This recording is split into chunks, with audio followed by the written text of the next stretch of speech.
Pemerhati desa, Anda sedang menyaksikan kabar desa bersama saya Dwi Astuti.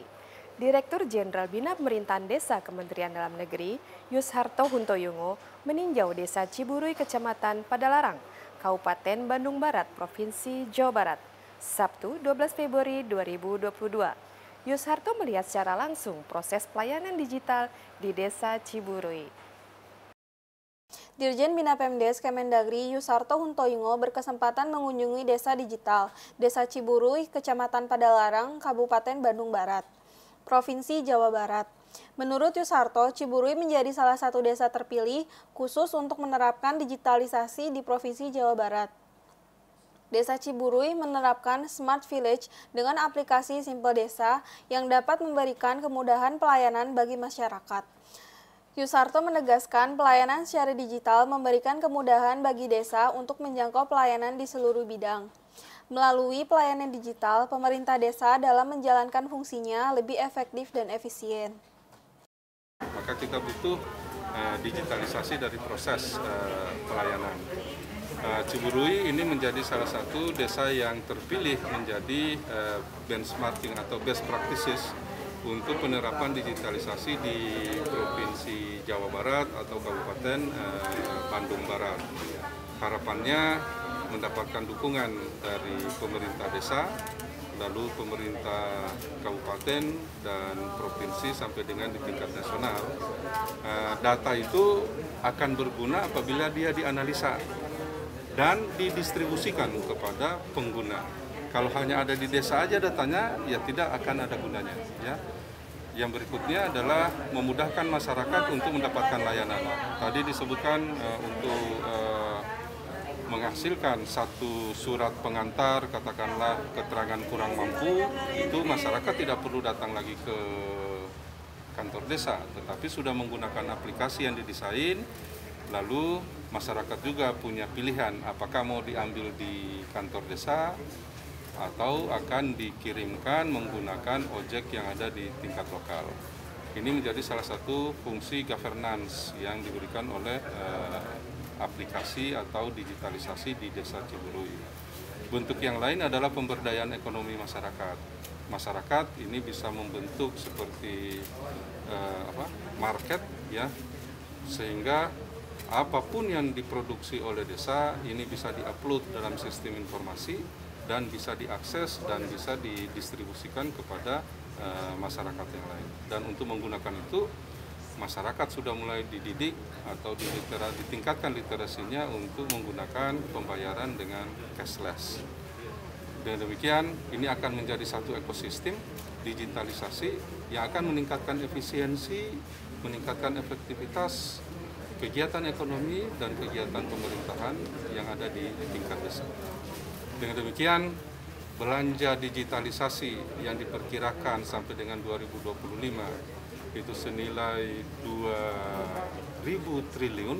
Ini bukan kembali lagi, bukan lari ke pihak-pihak yang lain, tetapi kembali lagi ke masyarakat. Karena masyarakat dengan produknya itu menggunakan sistem informasi dan mendapatkan manfaat secara ekonomi dari digitalisasi.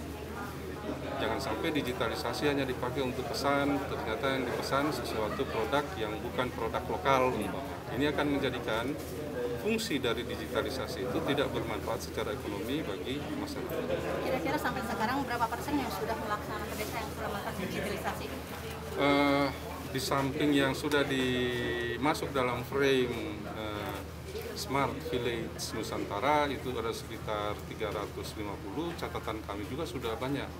Untuk e-voting aja sudah sekitar 1.300 umpama desa, ya. Lalu yang dikembangkan secara sporadis oleh masing-masing provinsi juga ada. Pantauan kami umpama di Provinsi Lampung lewat pemerintah provinsi, mereka juga menggagas Smart Village untuk desa-desa yang ada di seluruh Lampung. Provinsi Jawa Barat pun kami yakin sudah mempunyai frame seperti itu, semuanya akan diintegrasikan. Dengan demikian, semua orang yang bergerak untuk mendukung desa menuju desa bahari umpama.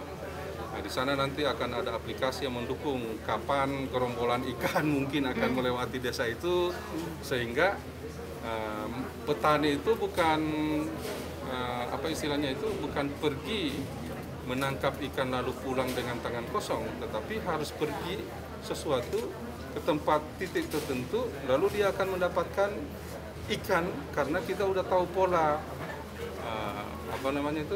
pergerakan mobilitas ikan berdasarkan sistem informasi yang kita miliki. Artinya seluruh desa harus mengangkat sama CGD. Seharusnya kita arahkan ke sana.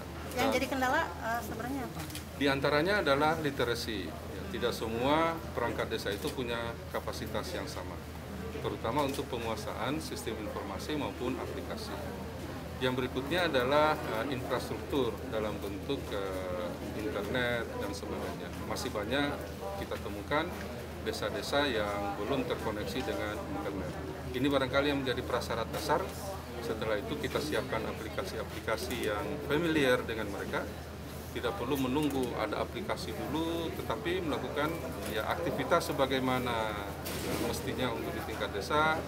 Lalu kita akan coba menilai aplikasi mana yang paling cocok untuk digunakan berdasarkan kondisi terakhir atau kondisi terkini dari setiap desa. Hasil evaluasi. Yusarto berharap 165 desa di Kabupaten Bandung Barat, khususnya dan semua pemerintah desa di Indonesia bisa semua terdigitalisasi.